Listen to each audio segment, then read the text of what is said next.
hoofbeats of the great horse. What cockamamie kind of voice is that? From out of the west come the hoofbeats of the great horse.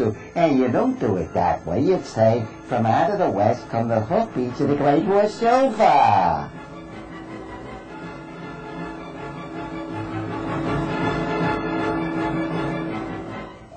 I'm Mort Cooper, your host on Change Your Hi, I'm Mort Cooper, and I can honestly say honesty isn't wanted anymore, apparently, in our day. Maybe you disagree with that. Let's talk about the honesty of voices. I believe that a number of people don't realize they have a great voice, and they honestly don't do a thing about it. Doing Oprah is the title of the show today. Doing Oprah? Yes, indeed. I, Mort Cooper, did Oprah a few weeks ago, and it was a great show. One of the fellows on the program said, I don't know why they think I'm gay. I'm not gay, said nationally to 15 million people watching the Oprah show. Maybe he isn't gay, and it really doesn't make a difference to me and to many others if he's gay or not. To those who feel that gender is important, or a relationship where you are, your sexual status is important, forgive me, it really doesn't matter to me. The voice does. And when he said, I don't know why people think I'm gay, that's too much for me. The voice is really saying something that he is unaware about, or he doesn't want to face, in my opinion. So doing Oprah, I did his voice, and I changed it for the better. He had a great voice, but he said it like, well, I don't understand why. Folks, there is a sound to a certain type of being, if you want to put it that way. Like I say, hey, maybe you want a deal. You want a deal like that. It may not be mafioso, but the voice says something that you may not want to say. Are you generalizing? Am I generalizing? No, we live in a society with stereotypes. So if I say, I'm not gay and so forth, and you aren't, or you are, what difference does it make? Does your voice really say something that you don't want it to say? In my opinion, all too often, it does. Also on the Oprah show, we had some other people who talk very funny, very high. And they said they wanted to change it, but on the show they didn't want to change it. They wanted to stay with that voice. If you want to change your voice for the better, it is my opinion you can do it very quickly and very directly and very dramatically. A number of people don't realize they can do that. They can change for the better. So in studio with us, we have a young man. We brought people who have voices I've never heard before this program. I've never met them before, and I'm going to work with them directly so you can hear the change. Are you ready to hear the transformation?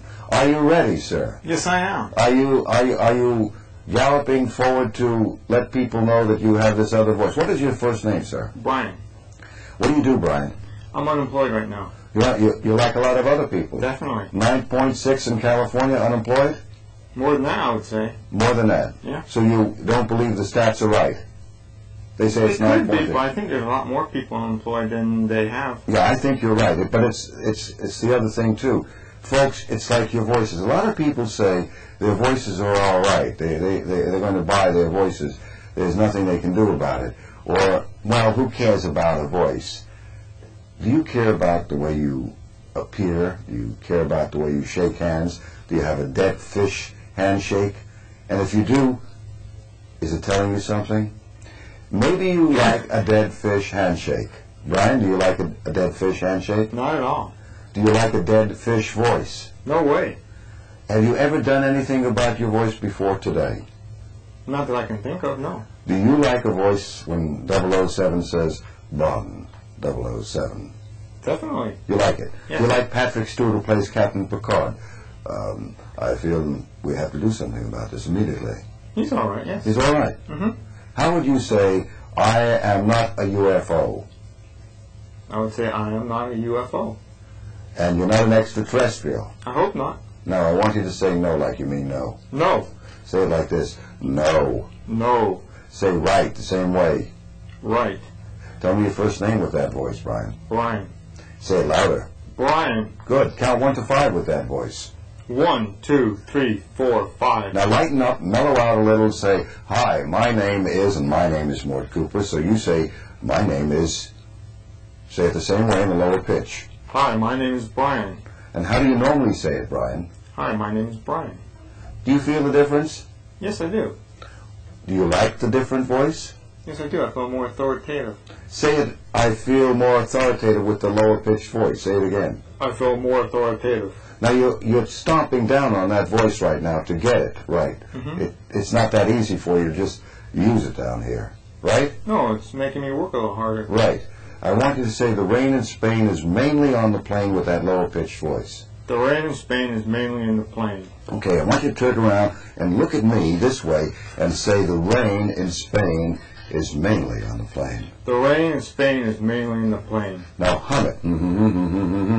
Do you feel the buzz up here? I certainly do. Now say it, I certainly do. Say it at my level. I certainly do. I certainly do. Tell me how that voice sounds to you and use it. I think it sounds a lot more firmer and more controllable. Go back to the other voice and count 1 to 5. 1, 2, 3, 4, 5. And the voice I want, count to 5. 1, 2, 3, 4, 5. Tell the audience what the feel is, the different feel that you have for the new voice. A lot more firmer, more determined, more powerful. Do you feel comfortable with it? Yes, I do. Would you like to use it? Definitely. Say definitely a little lower. Definitely. What if I told you you could use that voice, that it's yours? I would do that. But you've never done anything with your speaking voice before now. I've never thought to do so. Could it possibly be, and I'm only asking, that your voice may have been holding you back from getting a job? A little bit. Say a little bit, a little lower. A little bit. Do you think people take your voice for you? I hope so.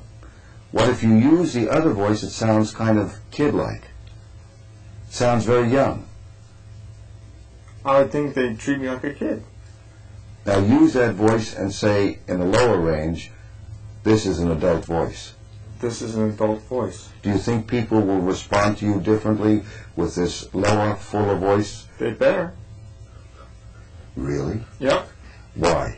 Because I'm using a better voice. Do you feel it? Yes, I do. Would you say that in changing this voice, you can change your life by having a different, better voice? Yes, I believe I can. And yet, all your life, you've never changed your voice. How old are you? 33. So you've used this other voice. Do you mind if I categorize it as a kid voice? Not at all. Count 1 to 5 in that voice you came on the set with today. 1, 2, 3, 4, 5. And the new voice? 1, 2, 3, 4, 5. Give me a little more power with it. 1, 2, 3, 4, 5. And say, my name is Brian. My name is Brian. And how did you normally say it? My name is Brian. And even higher, my name is Brian. Would you say, in contrast, that the other voice was a kind of throwaway voice? It was a weaker voice. I wouldn't say throwaway. Weaker? Yes. How else would you characterize it?